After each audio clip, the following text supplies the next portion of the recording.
2024 ఎన్నికల్లో మీరందరూ ఓట్లు వేశారు. నరేంద్ర మోడీ గారిపై ఉండే నమ్మకం, తెలుగుదేశం, జనసేన, నేను, పవన్ కళ్యాణ్ గారు కలిసి పనిచేసి రాష్ట్రం మొత్తం తిరగబడింది. 94% హిట్ రేట్ వచ్చే పరిస్థితి వచ్చింది. ఆర్థిక వ్యవస్థ అగమ్యగోచరం, ఏం చేయాలనో తెలియని పరిస్థితి. నేను 4వ ముఖ్యమంత్రి, కానీ ఎటు చూసినా ఆఘాతమే. అలాంటి సందర్భంలో వెంటిలేటర్ పైన ఆర్థిక వ్యవస్థకి కేంద్రం, వ్యక్తిగతంగా నరేంద్ర మోడీ గారు ఆక్సిజన్ ఇచ్చారు.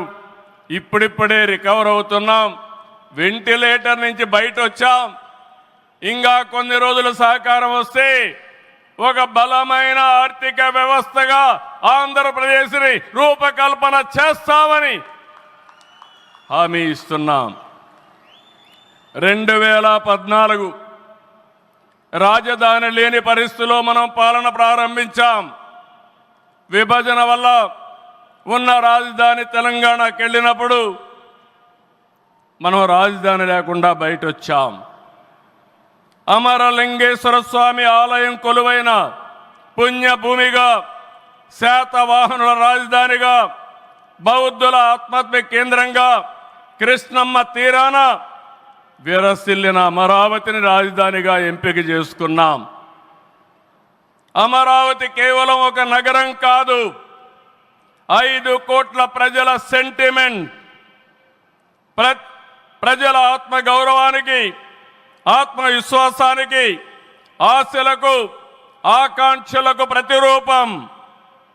ప్రపంచంలో ఎక్కడా లేని విధంగా 29,000 ఎకరాలు, 29,000 మంది రైతులు, 34,000 ఎకరాలు భూమి రాజధానికి ల్యాండ్ పోలింగ్ కింద ఇచ్చారంటే ఒక భారతదేశానికే కాదు, ప్రపంచానికే ఇది ఒక చరిత్ర.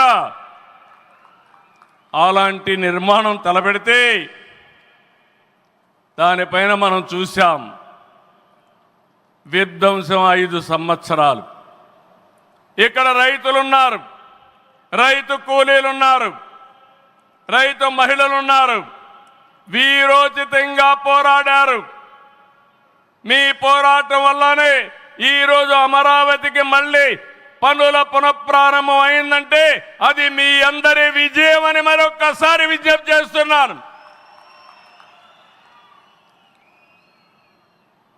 బాధలు పడ్డారు, అవమానాలు పడ్డారు, లాఠీ దెబ్బలు తిన్నారు, జైళ్లకు పోయారు. అయినా కూడా ఎక్కడ కూడా మీరు వెనకాడలేదు. Hands of. ఇలాంటి ఉద్యమాన్ని నా చరిత్రలో ఎప్పుడూ చూడలేదు, మళ్ళీ చూస్తానని కూడా నమ్మకం లేదు. అలాంటి ఉద్యమం చేసిన ఉద్యమకారులందరికీ సెల్యూట్ చేస్తున్నా. 2024 ఎన్నికల్లో ఏకపక్షంగా ఇచ్చిన ప్రజా తీర్పుతో అమరావతికి మళ్ళీ ఊపిరి పోసుకుంది. 10 నెలల్లో సవాళ్లను అధిగమించి కేంద్ర సహకారంతో, మోదీజీ ఆశీస్సులతో అమరావతి నిర్మాణాల్ని పట్టాలెక్కించాం. ఈరోజు మళ్ళీ మేము అనుకున్నాం వర్షం వస్తుందని, కానీ మోడీ గారు వస్తున్నారంటే వర్షం కూడా రాకుండా దేవతలు మొత్తం ఆశీర్వదించారంటే అది ఈ యొక్క అమరావతి యొక్క ఒక నమ్మకం కానీ ఒక పవర్ అని చెప్పి నేను మీకు తెలియజేస్తున్నాం.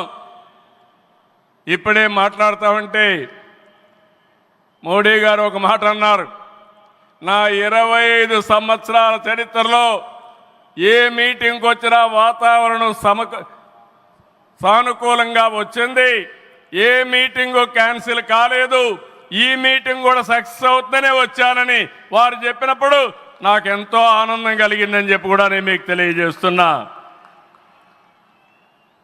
నేను ఒకటే మీ అందరికీ హామీ ఇస్తున్నాను, 5 కోట్ల ప్రజలు నా రాజధాని అమరావతి అని చెప్పుకునే విధంగా నిర్మాణం చేస్తాం. ఇక్కడ ఉండే వాళ్ళందరూ చెప్పండి, నా రాజధాని, నా రాజధాని, నా రాజధాని. ఇలాంటి కార్యక్రమానికి మనం ముందుకు పోతున్నాం. ఆనరబుల్ ప్రైమ్ మినిస్టర్ ఈరోజు రీస్టార్ట్ చేశాడు. మళ్ళీ I'm requesting honourable prime minister, after 3 years he has to come for inauguration of new capital. We are confident of building within 3 years time. With your kind cooperation we will get it done. ఒక్క రోజున 49,000 కోట్ల విలువైన 74 పనులకు శంకుస్థాపన చేశాం.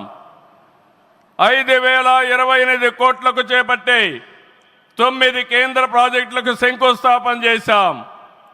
8 జాతీయ రహదారులు 3,620 కోట్లతో ఈరోజు ప్రారంభం చేసుకున్నాం. 3 రైల్వే ప్రాజెక్టులు ప్రారంభించుకున్నాం. మొత్తం కలిస్తే 94 ప్రాజెక్టులు 57,962 కోట్లకు ఈరోజు ఫౌండేషన్లు కానీ ప్రారంభాలు చేసుకున్నామంటే అది మోడీ గారి నాయకత్వం అని చెప్పి కూడా నేను మీకు తెలియజేస్తున్నా. ఈరోజు ఈ రాజధాని ఒక వరల్డ్ క్లాస్ క్యాపిటల్గా తయారు చేస్తాం. 30% పచ్చదనం ఉంటుంది. జల వనరులతో ఆహ్లాదకరంగా తీర్చిదిద్దాం. నవనగరాలు రాజధానిలో భాగంగా ఉంటాయి. మొన్నే ఆనరబుల్ ప్రైమ్ మినిస్టర్ గారికి ఎక్స్ప్లెయిన్ చేశాను. వారు కొన్ని సూచనలు ఇచ్చారు. ఆ సూచనలన్నీ తీసుకుంటాం. వారి గైడెన్స్ తీసుకుంటాం. ఈ నగరాన్ని భావి తరాలకు 21st సెంచరీ కింద ప్రపంచం మెచ్చే నగరం తయారు చేసే విధంగా తయారు చేస్తామని ఈ సభ సందర్భంగా మీ అందరికీ విజ్ఞప్తి చేస్తున్నాను.